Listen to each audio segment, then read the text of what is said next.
దేశంలో, రాష్ట్రంలో మెజారిటీ ప్రజలుగా ఉన్న బీసీలు కులాల రీత్యా చాలా ఎక్కువున్నారు. దేశంలో అయితే 5,000 కులాలు, తెలంగాణ రాష్ట్రానికైతే 112 కులాలు. కాబట్టి వీళ్ళని ఐక్యం చేయటం కష్టం. వీళ్ళు ఐక్యం కారు అని చెప్పి ఒక ప్రచారం చేస్తున్నారు. ఈ ప్రచారం అంతా బూటకం. వీళ్ళు ఐక్యమైతే మా పునాదులు కదులుతాయని చెప్పి ఆధిపత్య కులాలు, అగ్రకుల సంపన్న వర్గాలు చేస్తున్నటువంటి దుష్ప్రచారం. వాళ్ళు ఏమంటారు? బీసీలంటే ఉసిరికాయల మూట. ఇప్పుడుతోనే కిందన బొర్లున బోతరు అని మాట్లాడతారు. లేకుంటే 10 మందిలో పాము సావదు. కాబట్టి వీళ్ళు ఏకం గారు అని చెప్పేసి ఒక వాదన చేస్తారు. ఎక్కడ ఏకమయ్యారా బీసీలు? చరిత్రలో ఎక్కడైనా బీసీలు ఏకమైన చరిత్ర ఉందా అని చెప్పి ఎదురు ప్రశ్నిస్తారు.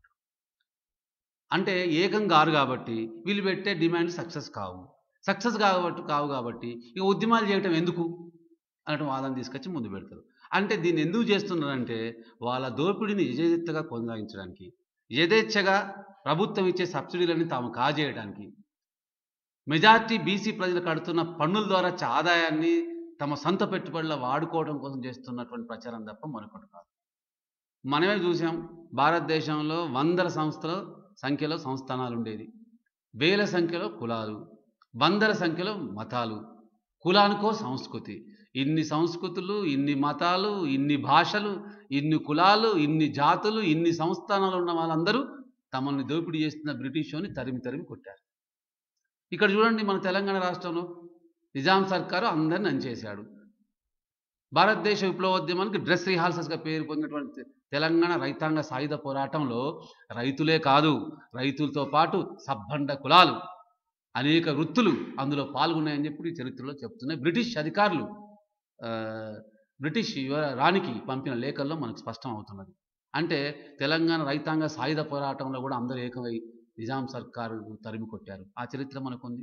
అన్నిటికంటే గొప్పగా ఈరోజు బీసీలే బాగా అభివృద్ధి చెందారు అని చెప్తున్నవే మద్రాసు రాష్ట్రంలో ఈవి రామస్వామి నాయకర్ బీసీలందరినీ ఐక్యం చేసి బ్రాహ్మణ ఆధిపత్యానికి, మనువాదానికి వ్యతిరేకంగా పెద్ద ఎత్తున ఉద్యమం చేశాడు. కాబట్టి ఈరోజు మద్రాసు రాష్ట్రంలో బీసీలకు రిజర్వేషన్స్ ఎక్కువ ఉన్నాయి.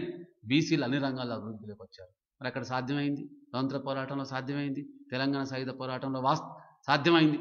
మొన్న జరిగిన ప్రత్యేక తెలంగాణ రాష్ట్రం అప్పుడు కూడా ఎవరి వృత్తుల వాళ్ళు తమ ఆ డిమాండ్ కోసం వాళ్ళకు ముందుకొచ్చి సాధించుకునే చరిత్ర మనకు కనబడుతుంది. కాబట్టి డిమాండ్ కోసం ఐక్యత తప్ప ఐక్యత కోసం డిమాండ్ ఉండదు. ఐక్యత కోసమే డిమాండ్ అని పెట్టేటువంటి పాలక వర్గాల యొక్క ఆలోచన అది దుష్ట ఆలోచన. అది బీసీలకు నష్టం చేసేది, ప్రజలకు నష్టం చేసేది ముఖ్యంగా మేము భావిస్తున్నాం. కాబట్టి డిమాండ్ కోసం ఐక్యత తప్ప ఐక్యత కోసం డిమాండ్ కాదు. ఇంకా చెప్పదలుచుకుంటే కొంతమంది ఐక్యం కారనుకో, అందరూ రావాల్సిన అవసరం లేదు. ఏ ఉద్యమంలో అయినా, భారత స్వాతంత్ర ఉద్యమంలో కూడా మొత్తం ప్రజలు పాల్గొనలేదు, 90%. అట్లనే ప్రత్యేక తెలంగాణ రాష్ట్రంలో కూడా మొత్తం ప్రజలు పాల్గొనలేదు. మద్రాసు రాష్ట్ర ఉద్యమంలో కూడా మొత్తం పాల్గొనలేదు. ఏదో మొత్తం ఐక్యమైతేనే డిమాండ్ సాధించబడుతున్నది కరెక్ట్ కాదు.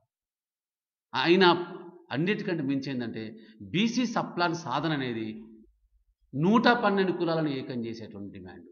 కాబట్టి ఆటోమేటిక్గా ఈ యొక్క డిమాండ్కు ఐక్యత వస్తుంది. ప్రభుత్వం మెడలు వంచి సప్లాన్ సాధన చట్టం చేయబడుతుందని చెప్పి మీ